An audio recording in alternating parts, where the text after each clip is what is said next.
Student, good morning to all of you. हम लोग जो बात करने जा रहे हैं लेक्चर नंबर 3 तक हम लोगों ने जो बात की थी वो इन चीज़ों पे बात की थी कि अपना जो डेवलपमेंट ऑफ पीरियोडिक टेबल, ठीक है ना। तो डेवलपमेंट ऑफ पीरियोडिक टेबल ख़त्म हो चुका है, कंप्लीट हो चुका है। अब हम लोग जो बात करने जा रहे हैं वो थोड़ा सा टॉपिक है डायगोनल रिलेशनशिप के भी बारे में, ठीक है। तो एक सेकंड पीरियड और थर्ड पीरियड में डायगोनल रिलेशनशिप होता है। ये किस पे होता है? उसकी प्रॉपर्टी रिसिम्बल मैच खा जाती है कुछ पहले ग्रुप के फर्स्ट एलिमेंट से, मतलब पहला सेकंड पीरियड के फर्स्ट एलिमेंट और ग्रुप 2 के सेकंड एलिमेंट, मतलब उसके थर्ड पीरियड वाला एलिमेंट। यानी ग्रुप सेकंड का वो फर्स्ट ग्रुप का एलिमेंट होगा और ग्रुप थर्ड का वो ग्रुप थर्ड पीरियड का वो सेकंड ग्रुप होगा, थर्ड पीरियड में वो सेकंड ग्रुप होगा।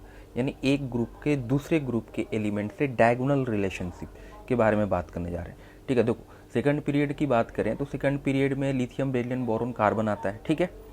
तो इनका जो है वो रिलेशनशिप किसके साथ है? मैग्नीशियम, एल्युमिनियम और सिलिकॉन के साथ है, ठीक है।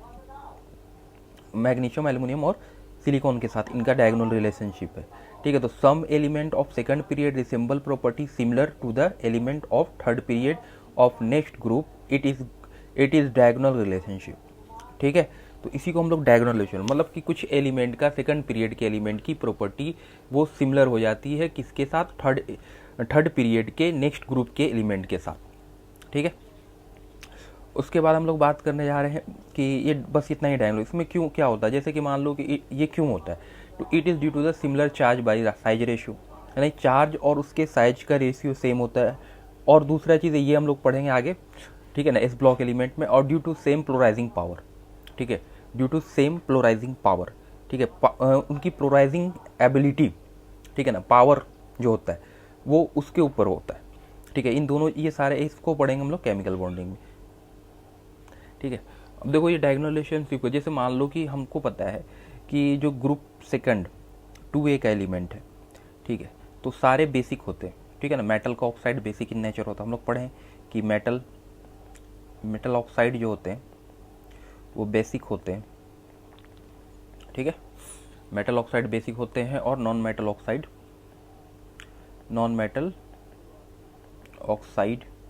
जो होते हैं वो एसिडिक होते हैं।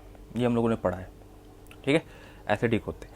तो इनके बेसिस पे बेरिलियम ऑक्साइड का नेचर होना चाहिए था बेसिक, लेकिन ये होता है एम्फेट्रिक, यानी ये एसिड और एज वेल एज बेस दोनों से रिएक्ट करता है, ठीक है, पहला। दूसरा, इसी के जस्ट क्रॉस में है, डायगोनल में है कौन? एल्युमिनियम।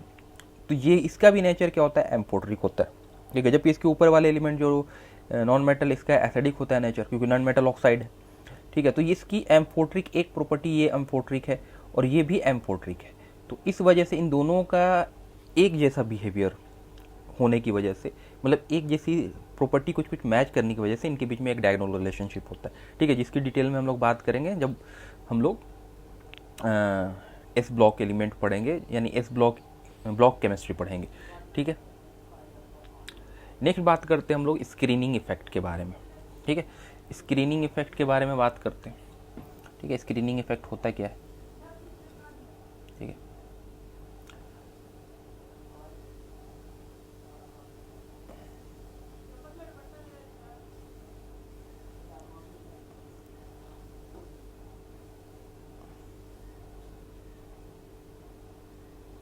ठीक है, तो इसमें देखो क्या होता है स्क्रीनिंग इफेक्ट, ठीक है। स्क्रीनिंग इफेक्ट को समझो, ठीक है। स्क्रीनिंग इफेक्ट या शील्डिंग इफेक्ट बोलते हैं, ठीक है। तो स्क्रीनिंग इफेक्ट और शील्डिंग इफेक्ट में सबसे पहले हम समझते हैं कि अपने पास देखो किसी भी मेटल के अंदर, ठीक है, तो किसी भी एटम का जो स्ट्रक्चर होता है उसमें क्या होता है? सेंटर पे न्यूक्लियस होता है, ठीक है, उसके चारों तरफ इलेक्ट्रॉन रिवॉल्व करते, मूव करते, ठीक है।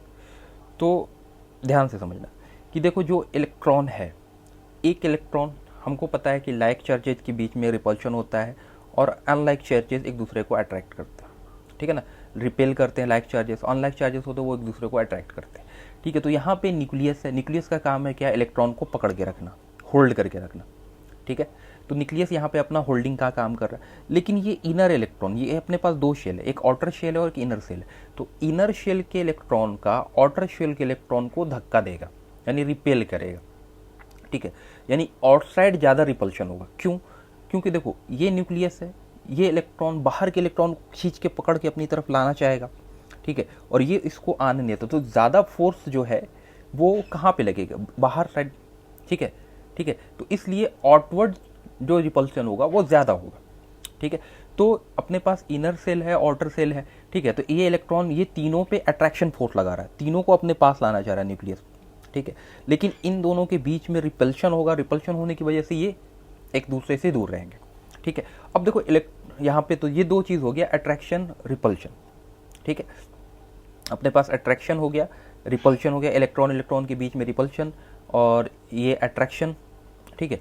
तो आउटर सेल और इनर सेल की बात करें, न्यूक्लियर चार्ज, ठीक है, अब देखो जेड, न्यूक्लियर चार्ज जेड जो है it is represent attraction on outer most electron, ठीक है, ये क्या करेगा? आउटर मोस्ट इलेक्ट्रॉन पे अट्रैक्शन, मतलब अट्रैक्शन लगाएगा और उसको अपनी तरफ खींच के चलेगा। तो जो न्यूक्लियर चार्ज, जो एटॉमिक नंबर होगा वही न्यूक्लियर चार्ज होगा। इफेक्टिव न्यूक्लियर चार्ज क्या होगा? ठीक है, इफेक्टिव न्यूक्लियर चार्ज क्या होता है? Z effective, it is the represent the attraction on electron toward, मतलब बाहर के इलेक्ट्रॉन, जो आउटर शेल में जो इलेक्ट्रॉन है, ठीक है, उसको अट्रैक्ट करके अपनी तरफ ला, जो उस पर जो वो इलेक्ट्रॉन फील कर रहा है, समझना ध्यान से, वो इलेक्ट्रॉन जितना अट्रैक्शन फील कर रहा है, ठीक है, फील कर रहा है, उसी को हम बोलते हैं इफेक्टिव न्यूक्लियर चार्ज। मतलब आउटर, यानी कह सकते हैं कि ये जो कहानी है स्क्रीनिंग इफेक्ट की और शिल्डिंग इफेक्ट की, ये मैक्स जो है वो आउटर सेल के इलेक्ट्रॉन को कितना जो है न्यूक्लियस पकड़ के रखा, होल्ड करके रखा या खींच के रखा अपनी तरफ, वो कितना फोर्स लगा रहा है, ठीक है ना। मान लो 10 न्यूटन का फोर्स है, 10 न्यूटन का फोर्स उसको खींच रहा है और 2 न्यूटन पीछे से लग गया, तो न्यूक्लियस ने तो 10 न्यूटन लगा दिया, ठीक है, लेकिन जो रिपल्सिव फोर्स है, जो रिपल्शन, ये जो दो इलेक्ट्रॉन वाले, जो ये दो इनर इलेक्ट्रॉन है, वो जो रिपल्सिव फोर्स लगा है, मतलब अगर 10 न्यूटन उधर से लगा और उसके अपोजिट डायरेक्शन में 2 न्यूटन का लग गया, तो नेट जो बचा वो 8 न्यूटन का हुआ, ठीक है। मान लो कि ये अपने पास न्यूक्लियस है, ये इलेक्ट्रॉन है, ठीक है, तो ये न्यूक्लियस इलेक्ट्रॉन एक दूसरे को खींच रहा है, ठीक है, मान लो कि ये अपने 10 न्यूटन के फोर्स से खींच रहा है, ठीक है। अब इसका इनर इलेक्ट्रॉन है, ठीक है, इनर इलेक्ट्रॉन है यहाँ पे, ठीक है, और अच्छे से समझते हैं इसको।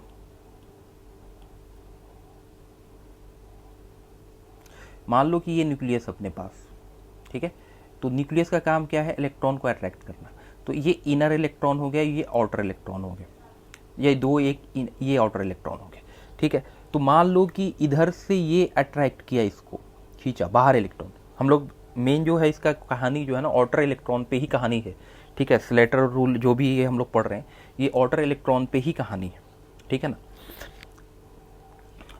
तो आउटर इलेक्ट्रॉन को ये अपनी तरफ खींचेगा, ठीक है, मान लो इसने 10 न्यूटन का फोर्स लगा के इसको खींचा, ठीक है। अब ये दोनों क्या करेगा? इसको रिपेल करेगा, आने ही नहीं देगा, न्यूक्लियस के पास नहीं आने देगा। जब न्यूक्लियस के पास नहीं आने देगा, मान लो ये 2 है, 2 न्यूटन का फोर्स लगा दिया, ठीक है, 2 न्यूटन का फोर्स लगा दिया, तो नेट अपने पास क्या बच रहा है कि अगर इस किसी इलेक्ट्रॉन के ऊपर 10 न्यूटन का फोर्स तो इधर लग गया न्यूक्लियस की तरफ, ठीक है, और अपोजिट डायरेक्शन में 2 न्यूटन का लग गया, तो टोटल कितना हो गया? नेट जो बात करेंगे तो नेट फोर्स कितना लग रहा है? 8 न्यूटन उसको खींचने के लिए, ठीक है, तो इसी को बोलते हैं नेट। तो उसी तरह जो वो इलेक्ट्रॉन जो खींच रहा है, इलेक्ट्रॉन न्यूक्लियस जो खींच रहा है इलेक्ट्रॉन को, और जो ये रिपेल कर रहा है, रिपल्शन लगा रहा है, ठीक है ना, तो वो कुछ कम कर रहा है अट्रैक्शन, ठीक है, तो वो नेट जो अट्रैक्शन उसके ऊपर लग रहा है, उस आउटर इलेक्ट्रॉन के ऊपर, वो कितना लग रहा है, इसी का नाम है अपने पास, इसको, इसी को हम लोग बोलते हैं Z effective, effective nuclear charge, ठीक है, इफेक्टिव न्यूक्लियर चार्ज, ठीक है। दूसरी चीज कि यहां से तो 10 न्यूटन का फोर्स चला, ठीक है ना, मान लो कि यहाँ पे 15 न्यूटन का चला न्यूक्लियस से, ठीक है, समझना ध्यान से, यहां से 15 न्यूटन का चला, मान लो न्यूक्लियस इलेक्ट्रॉन को खींचने के लिए 15 न्यूटन का फोर्स भेज रहा है, ठीक है, लेकिन बीच में जो ये आके, ये 2 इलेक्ट्रॉन उसके बीच में आ रहे हैं, इनर शेल वाले इलेक्ट्रॉन बीच में आ रहे हैं, तो जब वो यहां से न्यूक्लियस का चार्ज चलेगा, तो बीच में उसको क्या कर रहे हैं? शील्ड कर रहे हैं। क्या कर रहे हैं? शील्ड कर रहे हैं, रोक रहे हैं। चार्ज चला, ये 2 इलेक्ट्रॉन के ऊपर भी अट्रैक्शन लगाया, तो क्या हो गया? जितना फिल्टर हो गया चार्ज, ठीक है ना। अब मान लो कि 10 न्यूटन चला था, 2 न्यूटन इनके ऊपर लग गया, ठीक है, खींचने में। तो अब वहाँ से चला 8 न्यूटन। तो जितना यहाँ से न्यूक्लियस अपना अट्रैक्शन भेजा था, ठीक है, उतना तो वहाँ तक नहीं पहुँच पा रहा है, ठीक है, नहीं पहुँच पा रहा, कुछ फिल्टर हो जाता है। इसी को हम लोग बोलते हैं स्क्रीनिंग, कि बीच में रोक देना, ठीक है ना, स्क्रीनिंग, स्क्रीन कर लेना चार्ज को, ठीक है। जैसे आप सिंपल सा समझो कि जब हम लोग गर्मी के दिनों में कार में बैठते हैं, ठीक है, तो कार का जो सन रे है कार से इंटर करता है, इससे खिड़की से, विंडो से, तो हम क्या करते हैं, उसके बीच में कोई ब्लैक कलर का कवर लगा देते हैं, कुछ भी लगा देते हैं, ठीक है।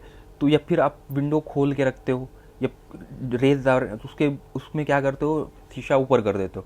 तो क्या होता है, जो रे डायरेक्ट आ रहा था वो क्या हो रहा है, अब स्क्रीन हो रहा है। यानी जितना वो चला था, जितना ही वो सूरज गर्मी तुमको प्रोवाइड कर रहा था डायरेक्ट वे में, अब वो तुम्हारे बीच में एक शील्ड लगने की वजह से क्या हो गया, जितना तुमको फील होना था वो फील नहीं हो पा रहा है, ठीक है। यानी जितनी गर्मी आपको फील होना था वो फील नहीं करोगे, ठीक है ना, डायरेक्ट में और बीच में शील्डिंग लगाने के बाद, ठीक है।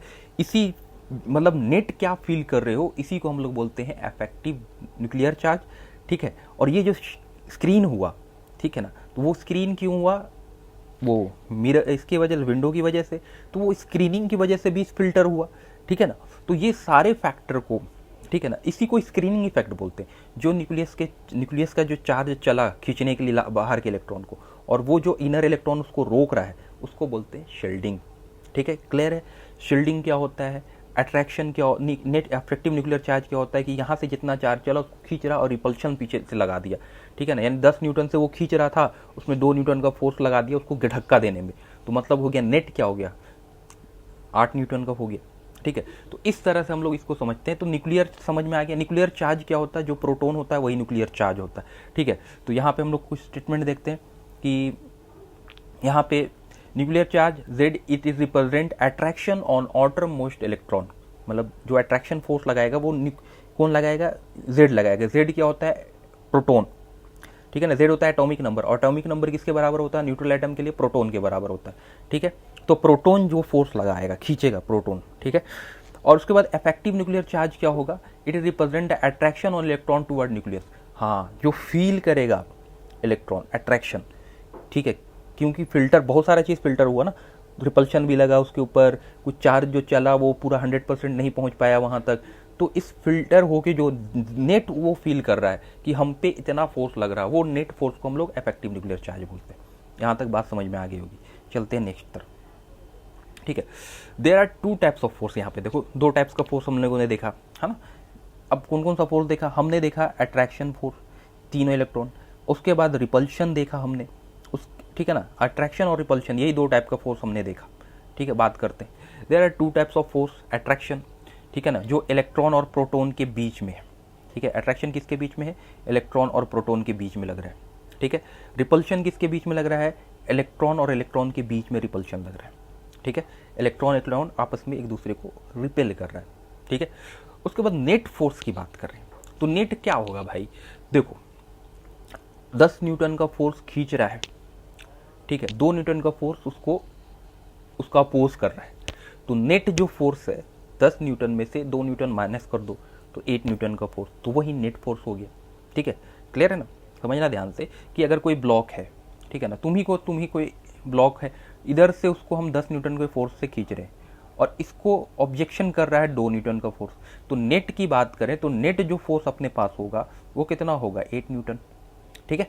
तो उसी नेट की बात कर रहे हैं, वही नेट जो अपना है वो इफेक्टिव न्यूक्लियर चार्ज, ठीक है ना, कि उसमें रिपल्सन को माइनस करके जो अपने पास आ रहा है वही नेट होगा, ठीक है। तो एफ नेट का मतलब समझ में आ गया कि जो नेट फील कर रहा है वो इलेक्ट्रॉन, कौन, आउटर इलेक्ट्रॉन, हमेशा याद रखना आउटर इलेक्ट्रॉन की बात कर रहे हैं, फील कर रहा है उसको हम लोग बोलेंगे, जो वो फील कर रहा है इलेक्ट्रॉन, ठीक है, जितना अट्रैक्शन, उसको बोलेंगे नेट, ठीक है, नेट फाइनल, ठीक है। और उसमें उसके लिए क्या करना पड़ेगा, जितना अट्रैक्शन फोर्स यहाँ से चला, ठीक है, लगाने के लिए, और जितना उसमें रिपल्शन हुआ उनको आपस में सब्ट्रैक्ट कर देंगे, तो वो क्लियर है, तो वो अपना दे देगा जेड इफेक्टिव। तो यहाँ पे देखो एफ नेट क्या बताता है, इफेक्टिव न्यूक्लियर चार्ज, जिसको जेड इफेक्टिव से भी और जेड स्टार से भी ये करते हैं, रिप्रेजेंट करते हैं। एफ हो गया न्यूक्लियर चार्ज, ठीक है ना, जो जो भी सोडियम लो, पोटेशियम लो, उसके अंदर जो प्रोटॉन है वो सारा का सारा न्यूक्लियर चार्ज है। ठीक है, एफ आर हो गया रिपल्सन सिग्मा, मतलब वो एक इलेक्ट्रॉन को छोड़ के बाकी सारे जो हैं वो रिपल्सन का काम करेंगे। जैसे कहीं पे 10 इलेक्ट्रॉन है तो तुमको एक इलेक्ट्रॉन पे फील निकालना है, अट्रैक्शन निकालना है, यानी फील कितना वो अट्रैक्शन कर रहा है न्यूक्लियर चार्ज का। तो क्या करना पड़ेगा, जो बाकी 9 इलेक्ट्रॉन उस पर रिपल्सन लगा रहे हैं उनको माइनस करना पड़ेगा। तो हमेशा याद रखना कि हमेशा जो सिग्मा निकालते हैं वो एक इलेक्ट्रॉन पे ही निकालते हैं, और बाकी वो सारे इलेक्ट्रॉन को मानते हैं कि उसके ऊपर रिपल्शन लगा रहा है, यानी उसको धक्का दे रहा है बाहर की तरफ। ठीक है, और हमेशा ये काम कौन करता है, इनर शेल वाले। ठीक है, क्योंकि देखो न्यूक्लियस क्या करता है, इलेक्ट्रॉन को खींचने की कोशिश करता है, तो इनर वाले इलेक्ट्रॉन जो होते हैं वो उसको धक्का देते हैं बाहर की तरफ। ठीक है,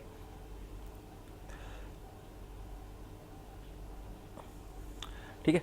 अब देखो कुछ स्टेटमेंट है, देखो outer most electron are attracted by nucleus, बिल्कुल सही है कि आउटर मोस्ट इलेक्ट्रॉन को न्यूक्लियस खींचता है।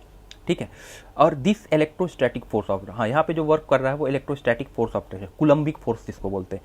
ठीक है, attraction represent by nuclear charge Z. ठीक है ना, जो अट्रैक्शन यानी खींचने का काम कर रहा है वो न्यूक्लियर चार्ज कर रहा है। ठीक है, outer electron is repelled by inner electron, outer जो बाहर का शेल का इलेक्ट्रॉन है उसको इनर इलेक्ट्रॉन रिपेल कर रहा है ना, यही इलेक्ट्रॉन था ना, बाहर का इलेक्ट्रॉन था, अंदर में 2 इलेक्ट्रॉन था, ये दोनों इसके ऊपर रिपल्शन लगाएगा, बाहर धक्का देगा। ठीक है, तो उसको इनर इलेक्ट्रॉन, ठीक है ना, ड्यू टू सिमिलर चार्ज होने की वजह से, यानी दोनों पे नेगेटिव होने की वजह से, so net attraction outer most electron decrease.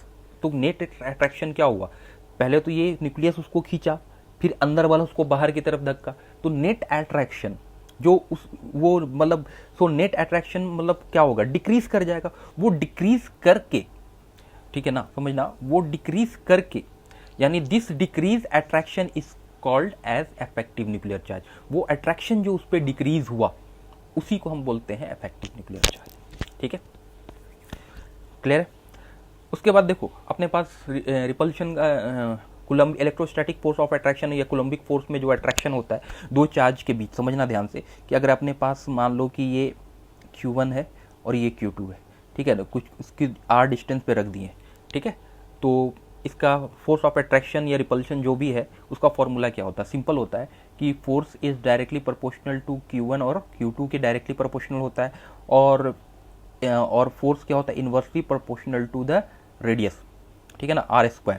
ठीक है, तो अगर तुम और इन दोनों का प्रोपोर्शनैलिटी साइन हटा दोगे तो एक कांस्टेंट टर्म आएगा जिसको हम बोलते हैं के। तो यहाँ पे देखो F इजिकल टू देखो के, यहाँ पे बात करेंगे तो F इजिकल टू के Q1 Q2 बाई R², ये देखने को मिलेगा अपने को, के Q1 Q2 बाई R²। ठीक है, तो यहाँ पे ये क्लियर हो गया कि यहाँ पे जो फोर्स अपने को दिखने को मिल रहा है वो के Q1 बाई Q2 R² देखने को मिल रहा है। ठीक है, तो ये इलेक्ट्रोस्टैटिक फोर्स ऑफ अट्रैक्शन उस इलेक्ट्रॉन पे। अब समझना ध्यान से, ठीक है,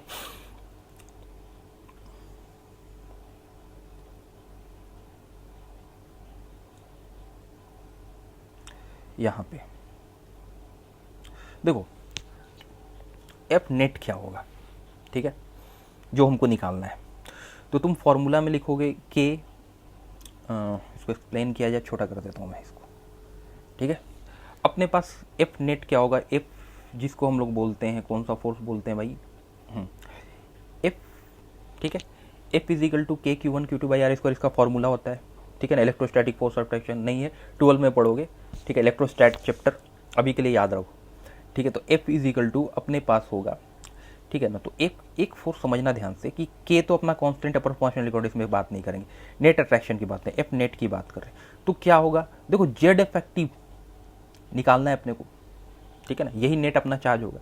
ठीक है, ये किस पे लगेगा, एक इलेक्ट्रॉन पे, कहाँ पे, एक इलेक्ट्रॉन पे, आउटर मोस्ट शेल के एक इलेक्ट्रॉन पे निकालना है, तो हम क्या करेंगे, जेड इफेक्टिव, ठीक है, ये इंटू ई, ठीक है, और वो एक इलेक्ट्रॉन पे निकालना है, एक इलेक्ट्रॉन पे, ठीक है, तो उससे मल्टीप्लाई करेंगे तो 2 चार्ज हो गया अपने पास, एक अपने पास ये Q1 हो गया और ये Q2 हो गया, समझने के लिए समझा रहे हैं, ठीक है ना, इंपॉर्टेंट नहीं है लेकिन समझोगे कैसे आया। ठीक है, और ये डिवाइड कर दिया हम इसको R² से। ठीक है, तो ये अपने पास ये हो गया। ठीक है, दूसरा अपने पास एक अट्रैक्शन की बात कर रहे हैं, तो अट्रैक्शन कौन लगा रहा है, न्यूक्लियस किसके, न्यूक्लियस में जो चार्ज होता है किसके बराबर होता है, जेड के बराबर, तो हम लिखेंगे के जेड। अब जेड उस पर एक प्रोटॉन पे चार्ज कितना होता है इलेक्ट्रॉन के बराबर, तो जेड इंटू ई, ठीक है ना। सेम काम यहाँ कि जेड इफेक्टिव, जो भी उस पर प्रोटॉन का अट्रैक्शन चल जा रहा है तो वो उसके ऊपर जो चार्ज होगा वो इलेक्ट्रॉन के बराबर होगा, इसलिए हम लोग जेड इंटू ई हमेशा देखोगे कि जब न्यूक्लियस के चार्ज को कंसीडर करोगे हमेशा जेड, जेड क्या हो गया, वो नंबर ऑफ प्रोटॉन हो गया, ठीक है, और ई क्या हो गया, इलेक्ट्रॉन के बराबर उसके ऊपर चार्ज होता है, तो दोनों को मल्टीप्लाई करके ही Q1 चार्ज आएगा। और ठीक है, किसी एक इलेक्ट्रॉन के लिए उसको निकाल रहे हैं तो हमेशा 1 इलेक्ट्रॉन, Q2 जो होगा हमेशा 1 इलेक्ट्रॉन होगा, तो इसलिए यहां पे भी देखोगे कि 1e लगेगा, ठीक है। ट्रैक्शन रिपल्शन के केस में भी सेम होगा कि यहाँ पे रिपल्सन हम लोगों ने सिग्मा को माना है, इनर इलेक्ट्रॉन को, तो जो भी इनर इलेक्ट्रॉन ऐसे कर लो, या इनर इलेक्ट्रॉन को तुम दो तरह से देख लो, Z-1 यानी टोटल एटॉमिक नंबर में से एक इलेक्ट्रॉन को हटा के जो भी होगा वो इनर इलेक्ट्रॉन जो उस पर रिपल्शन लगाएगा, या फिर उसको सिग्मा मान लो, जो तुम्हारी मर्जी, ठीक है। और इंटू ई रहेगा, यहाँ पे भी Z-1 इंटू ई होगा, ठीक है, और मल्टीप्लाई बाई 1e होगा, ठीक है, और डिवाइडेड बाई R² होगा, ठीक है। तो इस तरह करके अपने को देखोगे कि एक फॉर्मूला निकल के आएगा, ठीक है। तो एक फॉर्मूला अपने को निकल के आएगा, वो फॉर्मूला जो होगा यहां पे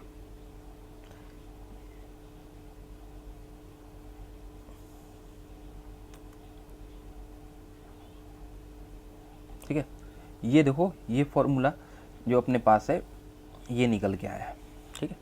यहाँ पे कि अपने पास F is equal to Q electrostatic है, नेट करके फॉर्मूला पे बैठा ले, के से के सारे में कैंसिल हो गया, R से R² कैंसिल हो गया, और E² सब में आएगा, ठीक है। तो फाइनल अपने पास ये फॉर्मूला निकल के आ गया, ठीक है। Z effective equal to Z minus sigma, ठीक है। अब जेड की कहानी, जेड इफेक्टिव कैसे निकालते हैं, जेड क्या है, जेड इफेक्टिव न्यूक्लियर चार्ज तो समझ में आ गया होगा, जेड समझ में आ गया होगा कि न्यूक्लियस की बात कर रहे हैं, एटॉमिक नंबर की बात कर रहे हैं, माइनस सिग्मा स्लेटर कांस्टेंट है, तो यहाँ पे एक कहानी आ जाती है स्लेटर कांस्टेंट, स्क्रीनिंग कांस्टेंट, इसको हम लोग स्लेटर कांस्टेंट भी बोलते हैं, ठीक है। और स्क्रीनिंग, तो स्लेटर ने रूल बनाया, मेन ये जो रूल बनाया इसने बनाया, स्लेटर ने बनाया, ठीक है। अब एक कहानी है कि कौन काम कैसे कर रहा है, ठीक है। तो कौन काम कैसे कर रहा है इसकी कहानी समझना, ठीक है। देखो रिपल्शन, ठीक है, तो हमको पता है, अभी हमने बात की कि न्यूक्लियस और इलेक्ट्रॉन के बीच में रिपल्शन हो रहा है, बिल्कुल सही, ठीक है। तो यहाँ पे जो रिपल्शन हो रहा है, इस पॉइंट पे जो रिपल्शन हो रहा है, यहाँ पे जो रिपल्शन हो रहा है, कल यही बात समझाई थी कि यहाँ पे जो रिपल्शन हो रहा है वो एक दूसरे को दूर करेगा, ठीक है। इलेक्ट्रॉन, मान लो इलेक्ट्रॉन मूव कर रहा है तो घूमते हुए कभी तो होगा कि इस पॉइंट पे आ जाए ये इलेक्ट्रॉन, बाहर वाले इलेक्ट्रॉन इस पॉइंट पे आ जाए और ये इलेक्ट्रॉन यहां रह जाए, तो क्या वही रिपल्शन होगा, क्या वही रिपल्शन होगा? नहीं, रिपल्शन तो न्यूक्लियस, हाँ एक चीज और समझो, न्यूक्लियस अपना काम यहां पे भी अट्रैक्शन उतना ही लगाएगा, इस पॉइंट पे भी अट्रैक्शन वही, यानी पॉइंट नंबर 1 पे भी अट्रैक्शन उतना ही लगाएगा, पॉइंट नंबर 2 पे अट्रैक्शन जितना फाइनल लगा रहा है वो लगाएगा, ठीक है। तो न्यूक्लियस अपना काम 100% करता है, ठीक है। रिपल्शन वाला काम, जो इनर इलेक्ट्रॉन आउटर इलेक्ट्रॉन को धक्का देने वाला काम, रोकने वाला काम, ये 100% नहीं करते, ठीक है। तो याद रखना ये चीज कि न्यूक्लियस अपना काम अट्रैक्शन 100% लगाता है और रिपल्शन लेस देन 100% होता है, ठीक है ना। तो रिपल्शन वो सही तरीके से, मतलब इनर इलेक्ट्रॉन सही तरीके से जो रिपेल करने का काम है, रोकने का काम है, इनर की तरफ आने की तरफ, और अट्रैक्शन को रोकने का काम है, वो अपना 100% काम नहीं करते, कहीं पे ज्यादा कहीं पे कम, ठीक है, ठीक है ना, समझ में आएगी बात। तो जो हम फॉर्मूला लिख रहे हैं, ये जो हम निकालें, ये मान के निकालें कि R², मतलब माने ये चीज है कि रिपल्शन भी उतना ही काम कर रहा है, प्रॉपर काम कर रहा है, ठीक है, क्योंकि रेडियस चेंज हो रहा है ना, हम आउटर मोस्ट पे रिपल्शन निकाल रहे हैं इनर इलेक्ट्रॉन का, तो सारा डिस्टेंस तो सेम नहीं रह रहा है, ये वाला डिस्टेंस R² थोड़ी होगा, जैसे ये रिपल्शन लगा रहा तो ये डिस्टेंस थोड़ी R² होगा, ये डिस्टेंस यहाँ से रिपल्शन की बात करें तो R², तो ये तो वेरी कर रहा है ना, इलेक्ट्रॉन जैसे जैसे मूव कर रहा है वेरी कर रहा है, हम मान रहे हैं, क्यों, कैलकुलेशन ईजी हो जाए इसलिए मान रहे, इसलिए इस रूल को पढ़ाया नहीं जाता, स्लेटर रूल को, क्योंकि ये बिल्कुल पूरी तरह सही नहीं है, ठीक है। तो इसका बस समझ लो, इसका यूज बहुत अच्छा है, ठीक है, इसका एप्लीकेशन जो है बाद में प्रैक्टिकल बेसिस पे जबरदस्त है, मतलब इसके लिए पूरी इनऑर्गेनिक केमिस्ट्री में इसको यूज़ करेंगे हम लोग, पूरी इनऑर्गेनिक केमिस्ट्री पूरे पीरियोडिक टेबल में जेड इफेक्टिव का यूज़ करेंगे। जेड इफेक्टिव जिसको समझ में आ रहा है वो सारे क्वेश्चन आसानी से कर लेगा, ठीक है। तो यहाँ पे एक चीज़ समझ में आ गया, कभी क्वेश्चन नहीं पूछा समझने के लिए कि हमेशा जो है रिपल्शन 100% काम नहीं करेगा, क्योंकि इलेक्ट्रॉन का डिस्टेंस घटता बढ़ता रहेगा, ठीक है। हम मान के चले हैं कैलकुलेशन को ईजी करने के लिए कि सेम रहेगा, ठीक है। अब शील्डिंग इफेक्ट क्या होता है, ठीक है। शील्डिंग क्या होता है भाई, शील्डिंग तो अभी बता है कि रोकना, ठीक है ना। तो देखो अपने पास न्यूक्लियस है, ठीक है, यहाँ से 1 2 3 4, सही है। अपने पास 4 शेल होते हैं, एस होते हैं, पी होते हैं, डी होते हैं, एफ होते हैं। सबसे पहले तो जो न्यूक्लियस, समझना ध्यान से कि न्यूक्लियस एक वीआईपी पर्सन हो गया, ठीक है, सिंपल कहानी है। न्यूक्लियस एक वीआईपी पर्सन हो गया, ठीक है। तो वीआईपी पर्सन के जो बॉडी गार्ड रखा है उसने, एस को रखा है, पी को रखा है, डी को रखा है, एफ को रखा है, ठीक है। तो हमको पता है कि न्यूक्लियस के पास एस होता है, उसके बाद पी होता है, उसके बाद डी होता है, उसके बाद एफ होता है, ठीक है। तो जो है, तो ये क्या होगा कि इसके ऊपर अच्छे से निगाह रखेगा, यानी अगर दुश्मन अटैक करता है तो एस अच्छे से शील्ड कर पाएगा, ठीक है, इसके ऊपर, ठीक है। पी, उसके बाद जो पी का घेरा है वो, मतलब इसको मान लो guard 1, G1, G2, G3, G4, ठीक है। तो ये गार्ड जो है अच्छे से प्रोटेक्ट G1 करेगा, उसके बाद G2, उसके बाद G3, उसके बाद G4 करेगा, ठीक है। तो इनकी शील्डिंग पुअर होगी क्योंकि इनका रेंज बड़ा है। देखो ये न्यूक्लियस, अगर ये घूमते हुए इलेक्ट्रॉन जो जाएंगे, इलेक्ट्रॉन, इसको बड़ा एरिया में घूमना पड़ेगा, ठीक है। ये तो हम एक तरफ दिखा रहे हैं, जैसे ये, ठीक है। अब इसका रेडियस क्या होगा, और बड़ा होगा, उसके बाद वाले का रेडियस और बड़ा होगा, उसके बाद वाले का रेडियस और बड़ा होगा। तो चांसेस ज़्यादा हैं कि चार्ज जो न्यूक्लियस से चला वो आसानी से इनको क्रॉस कर जाए, क्योंकि रेडियस बड़ा है, ठीक है। तो ऑर्डर इलेक्ट्रॉन तक पहुंच जाए, ठीक है। तो शील्ड जो करेंगे वो न्यूक्लियस के पास वाले सबसे ज़्यादा करेंगे, उसके बाद जैसे जैसे जाएगा वैसे वैसे शील्डिंग खराब होती चली जाएगी। तो हम लोग बोलते हैं कि एस और पी की शील्डिंग, क्योंकि न्यूक्लियस के पास होते हैं, गुड होती है, अच्छी होती है, ठीक है। जो सही से बात है, जो वीआईपी पर्सन के जितना क्लोज होगा गार्ड वो उतना अच्छा उसको प्रोटेक्ट करेगा, क्योंकि उस पर निगाह भी रखेगा, ठीक है। और अपने पास डी और एफ की शील्डिंग जो होती है वो पुअर होती है, क्लियर है। डी और एफ की शील्डिंग पुअर होती है, ये है, बस इतना ही याद रखना कि एस और पी की शील्डिंग अच्छी होती है, डी एंड एफ की शील्डिंग पुअर होती है, अकॉर्डिंग टू स्लेटर, ठीक है। अकॉर्डिंग टू स्लेटर माने तो, ठीक है। मतलब ये सिंपल है कहानी, ठीक है। शील्डिंग का मतलब बता चुके हैं, ठीक है ना। शील्डिंग का एक्सप्लेन स्टार्टिंग में करते हैं। शील्डिंग का मतलब रोकना, जो न्यूक्लियस चार्ज चला उसको, ये इलेक्ट्रॉन अगर मान लेते हैं कि ये इलेक्ट्रॉन है, तो यहाँ से न्यूक्लियर चार्ज चला, तो ये चला तो इस पे ये क्या होगा, इसको रोकेगा। उसके बाद पी में जो 6 इलेक्ट्रॉन, मान लो 6 इलेक्ट्रॉन है, ये उसके बाद उसको रोकेंगे, ठीक है। एफ में इलेक्ट्रॉन थोड़ा दूर दूर होंगे, पी ऑर्बिटल छोटा है, डी बड़ा ऑर्बिटल है, ठीक है। तो दूर दूर होंगे तो वो उतना अच्छे से शील्ड नहीं कर पाएंगे। एफ के इलेक्ट्रॉन और दूर दूर होंगे, ठीक है, पूरे एरिया में फैले होंगे, तो वो और बेकार शील्डिंग करेंगे। तो डी और एफ क्या होते हैं, ड्यू टू ऑर्बिटल का साइज बहुत बड़ा होता है, तो इस वजह से वो अच्छे से शील्ड नहीं कर पाए। एस पी का साइज क्या होता है, छोटा होता है, यानी इलेक्ट्रॉन बिल्कुल एक जगह पे रहते हैं, मतलब कम एरिया में रहते हैं, तो वो न्यूक्लियस का चार्ज जो जाएगा उसको अच्छे से शील्ड कर पाएंगे, ठीक है। तो शील्डिंग का समझ में आ गया, इसी को बोलते हैं शील्डिंग इफेक्ट, ठीक है। अब स्लेटर रूल क्या, स्लेटर रूल के अकॉर्डिंग एस और पी के लिए अलग शील्डिंग कांस्टेंट दिया उसने कि वो कितने % शील्ड करते हैं, ठीक है। और डी और एफ के लिए अलग शील्डिंग कांस्टेंट दिया, ठीक है। तो समझते हैं, देखो अगर हम लोग बात करें calculating the sigma, screening constant को हम लोग कैसे कैलकुलेट करते हैं, ठीक है। स्क्रीनिंग कांस्टेंट को हम लोग कैसे कैलकुलेट करते हैं, समझना ध्यान से कि सबसे पहला काम है अपने के पास इलेक्ट्रॉनिक कॉन्फ़िगरेशन है, राइट इलेक्ट्रॉनिक कॉन्फ़िगरेशन, ठीक है। क्या करना, राइट इलेक्ट्रॉनिक कॉन्फ़िगरेशन, सबसे पहला काम है अपना इलेक्ट्रॉनिक कॉन्फ़िगरेशन को लिखना, ठीक है। उसके बाद उसको अरेंज करना अकॉर्डिंग टू रेडियस। देखो रेडियस का मतलब क्या हुआ, रेडियस का मतलब हुआ कि जो प्रिंसिपल क्वांटम नंबर है का सेम प्रिंसिपल क्वांटम नंबर वाले को, यानी सेम नंबर वाले को एक ग्रुप में रख देना, ठीक है।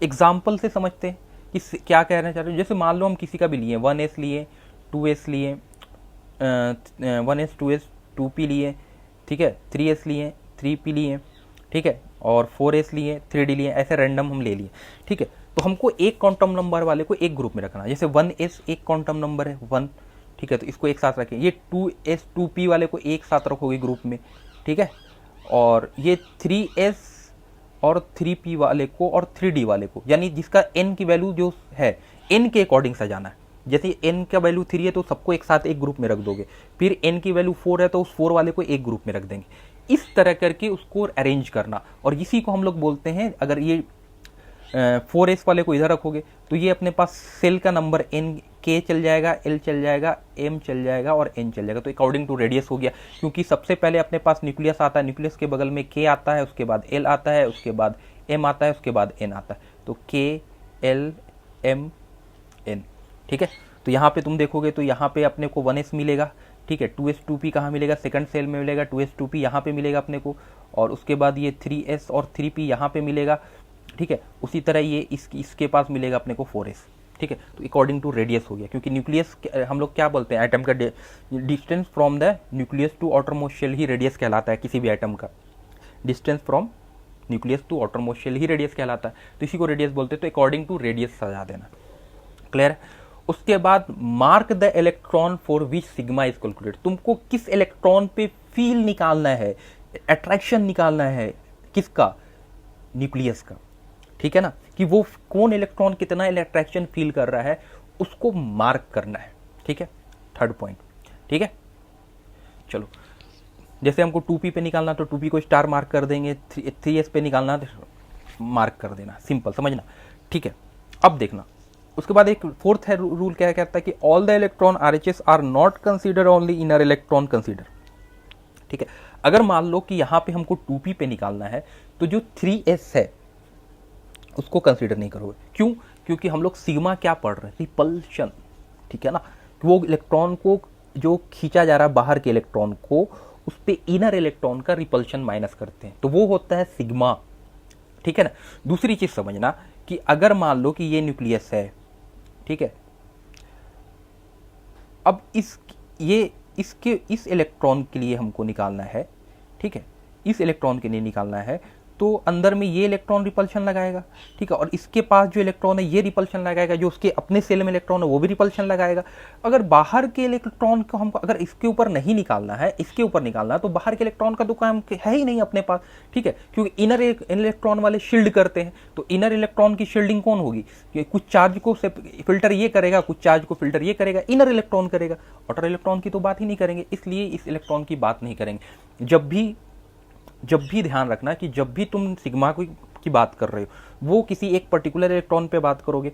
दूसरी चीज कि अगर तुम 3s पे ना निकाल के अंदर वाले पे निकाल रहे हो तो बाहर वाले का कोई रोल नहीं होता है, ठीक है ना, शील्डिंग में, ठीक है ना।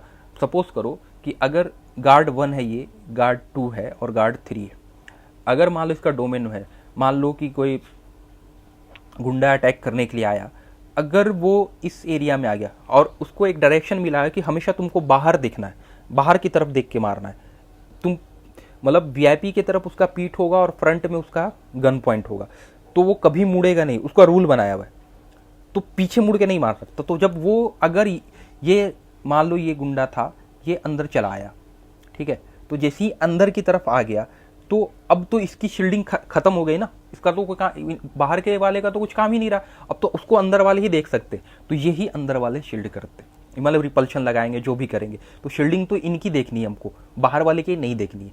अगर उसको क्रॉस करिए मतलब उसकी शील्डिंग खत्म हो गई वहां पे, उसका क्योंकि उस इलेक्ट्रॉन पे हम बात ही नहीं कर रहे, ठीक है ना। हमेशा बात करेंगे कहाँ पे, जहां पे वो पूछ रहा है कि किस, उसके बाद राइट हैंड साइड वाले को सारे का कोई रोल नहीं है, ठीक है। वही कह रहा है कि all electron at RHS are not consider, only inner electron consider, ठीक है, माने बाहर के इलेक्ट्रॉन को नहीं कंसीडर करना, हमेशा इनर इलेक्ट्रॉन को, जिस सेल पे आप जिस पे निकाल रहे हो सिग्मा, उसके इनर इलेक्ट्रॉन को, और उसके अंदर जो इलेक्ट्रॉन है उसको भी कंसीडर करेंगे, ठीक है।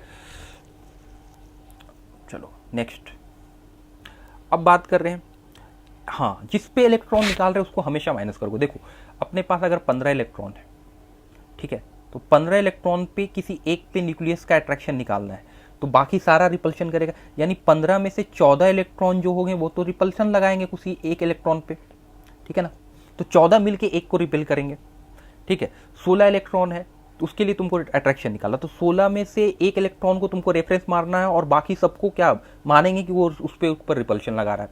ठीक है, तो वही कह रहा है कि 1 electron is excluded which is chosen are reference. इसको आप रेफरेंस मान लो कि अपने पास टोटल इलेक्ट्रॉन 1 है, तो रिपल्शन ड्यू टू 17 इलेक्ट्रॉन हमेशा कंसीडर करोगे, पूरे के पूरे 8 इलेक्ट्रॉन नहीं लोगे, हमेशा 17 इलेक्ट्रॉन लोगे। एक अपने पास माइनस हो जाएगा, उसको रेफरेंस मानेंगे। ठीक है, उसको रेफरेंस मान के ही निकालेंगे। ठीक है ना, रिपल्शन। चलो ठीक है, एग्जाम्पल के तौर पे चलते स्टार्ट करते हैं। Example number 1। ठीक है, मान लो हम सबसे पहले लिथियम लेते हैं। ठीक है, तो लिथियम के पास अपने पास कंसीडर होता है 1s।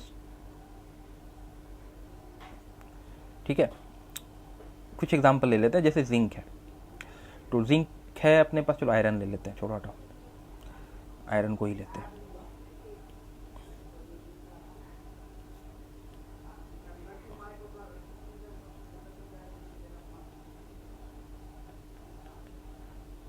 ठीक है,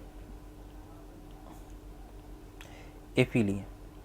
ठीक है, तो Fe में अगर अपने पास configuration 1s2 2s2 2p6 3s2 3p6 4s2 3d6, तो हमको क्या करना है, अरेंज करना है अकॉर्डिंग टू रेडियस। तो 1s2 अपने पास होगा, 2s2 होगा, 2p6 होगा, 3s2 होगा और 3p6 होगा और 4s2 होगा और सॉरी 3d6 होगा, यहाँ पे 3d6 होगा और 4s2 होगा।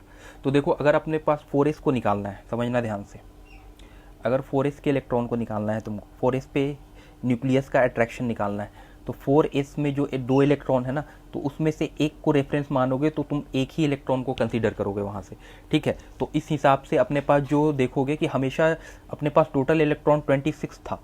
ठीक है ना, तो 26 था, तो एक को रेफरेंस मान लिए, तो हमेशा एक -1 हो जाएगा। तो हमको रिपल्शन एक इलेक्ट्रॉन पे कितने की वजह से निकालना है, 25 की वजह से। ठीक है, अगर उसी तरह हम 3d6 में आ गए तो ये काम खत्म हो गया। 3d6 इलेक्ट्रॉन के लिए हमको सिग्मा निकालना है, बोलेगा calculate the sigma for 3d electron. तो 3d इलेक्ट्रॉन के लिए जब निकालने जाओगे, ये तो 4s इलेक्ट्रॉन के लिए बात की, तो 4s 3d के लिए निकालने जाओगे तो 3d में एक इलेक्ट्रॉन को रेफरेंस मानोगे, तो अपने पास 6 - 1 हो जाएगा, यानी अपने पास d के इलेक्ट्रॉन को 5 मानेंगे। ठीक है, क्योंकि एक पे तो हम निकाल रहे हैं, तो 3d इलेक्ट्रॉन पे निकालोगे, तो अब जो निकालोगे तो 25 ऑलरेडी ये 2 जा चुके हैं, तो अपने पास जो इलेक्ट्रॉन फाइनल बचा था, इस वाले तो ऑलरेडी जा चुके हैं, तो 24 बचा था। 24 में से अब जो निकालोगे वो 23 इलेक्ट्रॉन का रिपल्शन किसी एक इलेक्ट्रॉन पे निकालोगे। ठीक है, अगर उसके बाद 3p6 के लिए बोल दे तो 3d6 का इलेक्ट्रॉन गया, तो 8 इलेक्ट्रॉन तो गया, 18 इलेक्ट्रॉन बचा, तो 18 इलेक्ट्रॉन बचा तो तुम 17 इलेक्ट्रॉन के लिए निकालोगे। ठीक है ना, एक इलेक्ट्रॉन हमेशा कम होते चला जाएगा।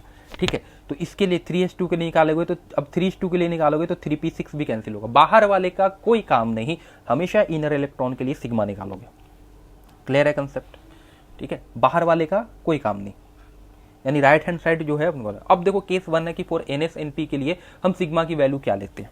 ठीक है, तो ध्यान से सुनना कि सिग्मा इज इक्वल टू 0.35%, मतलब 35 है जो n सेल के लिए, n है ना, बिल्कुल बाहर वाले के लिए। ठीक है, for each electron, her electron के लिए 0.35 लेंगे। ठीक है, n सेल के लिए। Note sigma is equal to 0.3 for 1s electron. ठीक है ना, 1s इलेक्ट्रॉन के लिए सिग्मा की वैल्यू 0.3 लेते हैं, 0.30 लेते हैं फॉर हीलियम। ठीक है, फॉर हीलियम के लिए 0.30 लेते हैं। ठीक है, ठीक है, रीजन पे नहीं जाएंगे क्योंकि देखो हीलियम में दो प्रोटॉन और 2 इलेक्ट्रॉन होते हैं। ठीक है, और एक ही शेल के अंदर होते हैं। ठीक है, तो एक ही शेल के अंदर होते हैं, तो इधर से भी ये अट्रैक्शन, मान लो इधर 2 इलेक्ट्रॉन है तो 2 प्रोटॉन मिलकर उसको अट्रैक्ट कर रहे हैं। ठीक है ना, तो इसलिए उसमें शील्डिंग की बोला जाता है कि 30% हो रही है, तो सिग्मा की वैल्यू 0.30 लेते हैं हीलियम के लिए। ये याद रखना, ये नोट करके बात समझ में आ रही है, इस पर ज़्यादा डिटेल में नहीं जाएंगे। ठीक है, एक सिंगल है, समझ जाना। देखो ये क्वेश्चन इससे पूछता नहीं, इसके एप्लीकेशन को याद रखना कि कहाँ पे सिग्मा इफेक्टिव न्यूक्लियर चार्ज बढ़ेगा, कहाँ पे घटेगा। जब तक आप इसको कैलकुलेट नहीं करना सीखोगे तब तक अच्छे से एनालाइज नहीं कर पाओगे, इसलिए। ठीक है, अब अंदर देखो, सबसे बाहर की शील्डिंग सबसे खराब। ठीक है, न्यूक्लियस से जितना दूर उतनी शील्डिंग खराब, तो वहाँ पे मान के चलो 35% शील्डिंग थी, तो 0.35 वहाँ पे ले लिए उस इलेक्ट्रॉन के लिए शील्डिंग की। वहाँ पे सिग्मा इज इक्वल टू 0.85। ठीक है, 0.85 एक अंदर आए तो हमको पता चला कि n-1 शेल के लिए जो 0.85 है यानी 85% तक वो सेल्ड करता है। और अंदर जाएंगे n-2 हो n-3 हो, उसके बाद जो भी होगा वो सारे को 1 ले लेंगे। ठीक है, सारे इलेक्ट्रॉन के लिए शील्डिंग की जो वैल्यू है सिग्मा की वैल्यू वो 1 लेना है। ठीक है, क्लियर है कंसेप्ट? ठीक है ना, सिर्फ बाहरी इलेक्ट्रॉन के 0.5, अंदर हो गए 0.85, उसके बाद सारे के लिए 1। बस 2 पॉइंट याद रखना है इसमें, केस 1 NS और NP के लिए कैलकुलेट करोगे तब। ठीक है, अब यहाँ पे जैसे हमको कैलकुलेट करना है, ठीक है, यहाँ पे जैसे हमको कैलकुलेट करना है किसके लिए, आ जाओ। ठीक है, यहाँ पे हमको कैलकुलेट करना है Z = 24। देखो ध्यान से समझना, सबसे पहले तो कॉन्फ़िगरेशन लिखोगे, तो इसमें कॉन्फ़िगरेशन लिखोगे तो सेम आएगा। ठीक है, मतलब कि बिल्कुल रेडियस के अकॉर्डिंग आएगा। Z में ही तुमको अरेंज करना है, जब D आएगा F आएगा तो ही अरेंज करना है। ठीक है ना, तो D और F में ही अरेंज करना पड़ता है, अदरवाइज PU के केस में अरेंज नहीं करना पड़ता। तो 20 तक तो अपने को अरेंजमेंट की ज़रूरत नहीं है, जो कॉन्फ़िगरेशन होता है वही रेडियस का भी कॉन्फ़िगरेशन होता है, रेडियस वाला कॉन्फ़िगरेशन भी सेम होता है। ठीक है, तो अपने पास Z = 20 हो गया, तो अपने पास 1s2, 2s2, 2p6, 3s2, 3p6, 4s2। ठीक है, तो ये है अपने पास। अब समझना ध्यान से कि ये हो गया तुम्हारा आउटर शेल। ठीक है, ये हो गया तुम्हारा आउटर शेल। अभी समझाएं, आउटर शेल, इसके एक इलेक्ट्रॉन के लिए हमको क्या निकालना है, क्या निकालना है, सिग्मा निकालना है, मतलब सॉरी इफेक्टिव न्यूक्लियर चार्ज निकालना है। ठीक है, तो अपने को दिखेगा कि ये 4s2 है, तो तुम इसमें से जो ये n सेल है तो उसमें से 2 - 1 कर दोगे, क्योंकि एक इलेक्ट्रॉन तो रेफरेंस में चला गया, तो अपने पास जो नेट इलेक्ट्रॉन बचा वो कितना बचा, 1 बचा। ठीक है, अब आओ n-1 में, तो n-1 में देखने को मिल रहा है 3s2, 2p6, तो n-1 के लिए 8 ही इलेक्ट्रॉन बचा अपने पास। ठीक है, n-1 यानी ये शेल, ये वाली शेल की बात कर रहे हैं हम लोग, 3s2, 3p6, तो 8 इलेक्ट्रॉन दिखने को मिल रहा है जो उसके ऊपर रिपल्शन लगाएगा। ठीक है ना, इसका एक इलेक्ट्रॉन उसके अपने ही शेल वाला अपना ही इलेक्ट्रॉन उसके ऊपर रिपल्शन लगाएगा। ठीक है ना, 2 इलेक्ट्रॉन सेम चार्ज है, एक ही सेल में मूव कर रहे हैं, तो वो दोनों भी तो डिस्टेंस बना के रखेंगे ना। ठीक है, उसका 3p6 की बात करें, 3s2, तो ये भी 8 n-1 की, n-2 की बात करोगे तो वही होगा 2 और 6। ठीक है ना, तो 8 इलेक्ट्रॉन। ठीक है, तो हम क्या बोलें कि पहले वाले के लिए 0.35 लेना है, किसके लिए, 4s एंड p के लिए। तो तुम पहले वाले के लिए तो क्या लोगे, अब इसको कैलकुलेट करने जाएंगे अगर। ठीक है, इसको कैलकुलेट करके देखते हैं, समझना ध्यान से। तो अपने को क्या मिलेगा कि अगर हमको सिग्मा कैलकुलेट करना है तो सिग्मा के लिए पहले इस 2 इलेक्ट्रॉन के लिए हम क्या बोले, 2 सबके लिए 1 लेना है इनर के लिए। ठीक है ना, या यहाँ से स्टार्ट करो, बाहर वाले के लिए कितना लेना है, 0.35 × 1। ठीक है, एक इलेक्ट्रॉन, क्योंकि 2 इलेक्ट्रॉन था तो उसमें से एक इलेक्ट्रॉन पे हम निकाल रहे हैं तो उसको कंसीडर नहीं करेंगे, वो मेरा रेफरेंस पॉइंट। ठीक है, प्लस अब देखो इनर n-1 आए तो इसके लिए कितना होता है, 0.85, तो 0.85। ठीक है, इंटू 8। ठीक है, बाकी अब बचा इस 8 के लिए, n-2 के लिए भी क्या लेना है, 1, बाकी सबके लिए 1 होगा, तो n-2 के लिए भी क्या हो जाएगा, 1, तो 8 × 1। ठीक है, 2 × 1। क्लियर है, तो ये सिग्मा की वैल्यू ऐसे निकालते हैं। ठीक है, तो सिग्मा की वैल्यू अपने पास क्या आ जाएगा, 2 + 8 + 8 × 8.5, तो कर लेते हैं कैलकुलेटर से जल्दी से। ठीक है, 8 × अपने पास 8.5 है। ठीक है, कैलकुलेटर, तो अपने पास हो जाएगा 8 × 0.85, 0.85, तो अपने को मिल जाएगा 6.8, तो अपने पास हो जाएगा यहाँ पे 6.8। ठीक है, प्लस 0.35। ठीक है, ऐड कर दो, 10 + 6 कितना हो गया, 6.8 प्लस 10 कर देते हैं हम लोग, तो कितना हो गया 16.8, और 16.8 प्लस कर देते हैं 0.35, तो प्लस कर देते हैं हम लोग 0.35, तो अपने पास आ जाएगा, ये निकल के आ जाएगा सिग्मा 17.15। ठीक है, सिग्मा निकल गया, जेड इफेक्टिव निकल गया, क्योंकि जेड इफेक्टिव निकालने के लिए क्या फॉर्मूला बताया हम लोगों ने, देखा अभी, Z effective = Z atomic number जो गिवन है ये माइनस सिग्मा, तो अपने पास जेड कितना है, 20 - 17.15। ठीक है, तो अपने पास कितना आ जाएगा 17.15 यानी 0.85, ठीक है ना, माइनस ऑलमोस्ट 3 के आसपास आ जाएगा ना, 0.53 हो जाएगा, ठीक है ना, 3.85 के आसपास, ठीक है।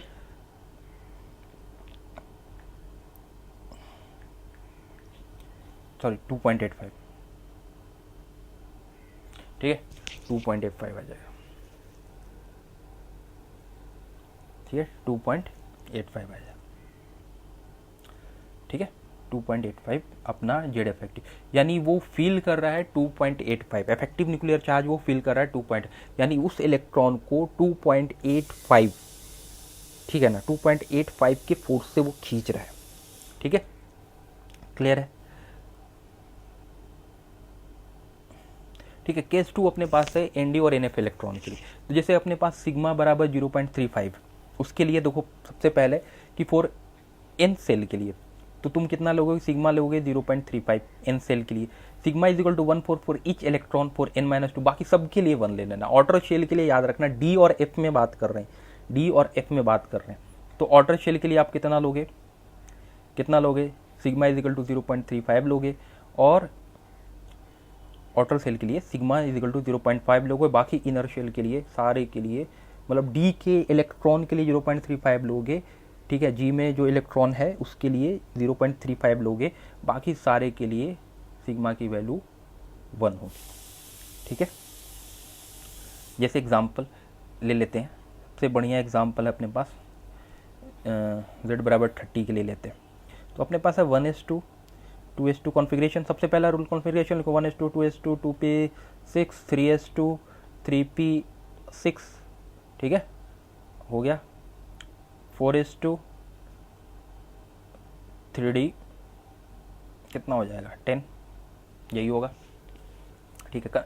अरेंज करना है तो एन के अकॉर्डिंग 1:2 2:2 2p6 3:2 3p6, ठीक है, 3d 10, और अपने पास होगा क्या होगा 4:2, ठीक है। एस के लिए निकालना तो तुमको पता है क्या करना है, ठीक है, एस के निकालना जो नॉर्मल रूल लग रहा है, एस के लिए निकाल, चलो एस के लिए निकाल के बताते हैं। पहले एस के लिए निकालोगे तो क्या हो जाएगा, ये तुम्हारा n-1 हो जाएगा, ठीक है, और बाकी सबके लिए तो 1 ही लेना है, तो n- जो भी 2 आएगा वो सारे के लिए 1 ले लोगे, n-2 n-3 सबके लिए 1 लेना है, ठीक है। तो याद ही रखना कि एस और पी में जब निकाल रहे हो तो पहला n-1 और n-2 ही, n और n-2 ही इंपॉर्टेंट होता है, ठीक है, अदरवाइज कोई इंपॉर्टेंट नहीं है। जैसे तो n यहाँ पे है, ये n अपना है, ये हो गया अपने पास यहाँ तक n-2 और यहाँ पे हो गया n-3, ठीक है। तो इसके लिए तो 1 हो जाएगा, इसके लिए भी सिग्मा की वैल्यू 1 लेना है तुमको, और n-1 के लिए तुमको कितना लेना है 0.85 लेना है, और n के लिए कितना लेना है 0.35, ठीक है। तो कैलकुलेट आसानी से हो जाएगा, ठीक है ना, बात समझ में आ गई। जैसे यहाँ पे होगा कि 18 टोटल इलेक्ट्रॉन 18 है, तो 18 इंटू 0.85 प्लस इसके लिए हो जाएगा 8 इंटू 1, इसके लिए भी क्या हो जाएगा 2 इंटू 1 प्लस, ठीक है। और यहाँ पे जो इसके लिए क्या हो जाएगा एक इलेक्ट्रॉन, क्योंकि एक रेफरेंस पे चला गया, तो एक इलेक्ट्रॉन के लिए 1 इंटू 0.35, ठीक है, ये हो जाएगा। इनको ऐड कर दोगे कैलकुलेट करके तो अपने को सिग्मा निकल के आ जाएगा, ठीक है। और सिग्मा निकल गया एक बार तो अपने पास फॉर्मूला है जेड इफेक्टिव, तो जेड माइनस सिग्मा कर दोगे, सिग्मा की वैल्यू पता है 30, और जो सिग्मा निकल के आया उसको माइनस कर देंगे, ये तो हो गया पॉइंट, ठीक है। अब इसको समझते हैं ध्यान से, डी के लिए, ठीक है, डी के लिए अपने पास क्या ऑप्शन है, ठीक है। अब डी के लिए समझो, डी के लिए तो हम बोले कि डी के लिए सिग्मा निकालो, तो तुम डी के लिए बोलोगे तो डी तो अपने पास 3d है, तो ये 4s2 का कोई काम नहीं रहेगा, ठीक है, ये 4s2 का कोई काम यहाँ पे नहीं रहेगा, ठीक है, 4s2 का कोई काम यहाँ पे नहीं रहेगा, ठीक है। अब यहाँ पे समझना कि 3d के लिए आप निकाल रहे हो, तो 3d में जो है हम बताएं क्या, 3d के लिए जो अपने वैल्यू लेनी है वो कितनी लेनी है 0.35, ठीक है। तो तुम 0.35 यानी 9, यहाँ पे एक इलेक्ट्रॉन तो चला गया क्या रेफरेंस में, तो 9 इंटू 0.35, ठीक है, 9 इंटू 0.35, इसके लिए इसके रीडिंग लेना है, बाकी इसको आप जैसे कंसीडर करते हो। ये तो n सेल के लिए, अब इसके लिए n सेल के लिए और इसके लिए n-1 के लिए, ठीक है। तो एज इट कंसीडर करके आप निकाल लेना, ठीक है। कुछ क्लियर है? डी के लिए क्या है, सिंपल याद रखना कि डी के लिए जो इलेक्ट्रॉन है तो ठीक है ना, डी के इलेक्ट्रॉन तो 9 × 0.35 हो ही गया, ठीक है। अब बाकी अपने पास क्या बचा, बाकी रेस्ट के लिए तो 1 मानना है, तो जितना इलेक्ट्रॉन है सारे को ऐड करके 1 से मल्टीप्लाई कर दो, क्योंकि बाकी सारे के लिए जो होगा, चाहे अलग अलग लिखो चाहे जैसे भी लिखो, 1 ही आएगा। तो तुम क्या करोगे, डायरेक्ट 18, ठीक है ना, टोटल इलेक्ट्रॉन काउंट कर लो 6, 2, 6, सीधे इनर्ट गैस का कॉन्फिगरेशन, तो 18 × 1 प्लस 9 × 0.35। तो इसके लिए सिग्मा, ये सिग्मा की वैल्यू जो होगी इसको कैलकुलेट कर लेते हैं जल्दी से। तो अपने पास है क्या है, 9 × 0.35, तो 9 × 0.35 कर लेते हैं जल्दी से, 9 × 0.35, तो अपने पास आ जाएगा, ठीक है। कुछ गलत आ रहा है, नहीं ठीक है, ये तो 18 हो गया और 18, ठीक है, 18 हो गया ये पूरा 18 और 9 इंटू अपने पास हो जाएगा 0.5, 9 × 0.35, तो ये निकल के आ जाएगा 3.15, तो प्लस 3.15, ठीक है। तो ये ऐड कर दोगे तो अपन को मिल जाएगा 18 3 21 21.15, ये तो आ गया अपना सिग्मा, ठीक। तो सिग्मा की वैल्यू अपने पास आ गई, कितना आ गई, 21.15, ठीक है। और अपने को z का वैल्यू पता है कितना है, 30, तो 30 माइनस दिस कर दो, ठीक है ना, तो 30 माइनस दिस कर दोगे तो आंसर आ जाएगा। यानी z इफेक्टिव जो निकालोगे वो क्या करोगे, z effective is equal to effective nuclear charge जो 3D इलेक्ट्रॉन के लिए निकाल रहे हैं वो क्या हो जाएगा, z अपने पास 30 है और ये आया 21.15, ठीक है, 21.15, तो जो आया वैल्यू वो आंसर हो जाएगा, कितना आ जाएगा वैल्यू, ठीक है। तो यहाँ पे हम लोग देख लेते हैं पास 8.85 के आसपास, है ना, 15 ऐड करोगे 9 हो जाएगा और 1 ऐड करोगे, ठीक है, 8.85 के आसपास इसकी वैल्यू आएगी, 8.85, ठीक है। तो इस तरह हम किसी का भी कैलकुलेट कर रहे हैं, आप लोग कैलकुलेट करो।